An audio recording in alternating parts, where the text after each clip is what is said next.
মহাপ্রসাদ একমাত্র পুরীর মন্দিরেই প্রস্তুত হতে পারে, অন্য সমস্ত কিছু প্রসাদ হতে পারে, ভগবানের প্রসাদ, কিন্তু মহাপ্রসাদ যেখানে সেখানে প্রস্তুত হয় না।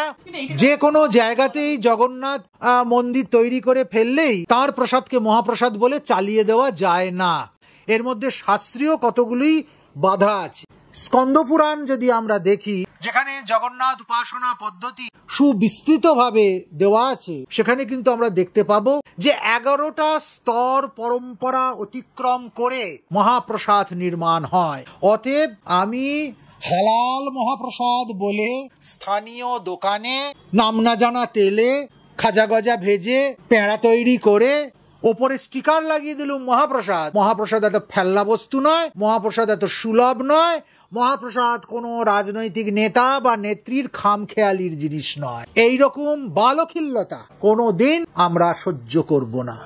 বাংলা হান্টের আরো খবর দেখতে নজর রাখুন। বাংলা খবর মানেই বাংলা হান্ট।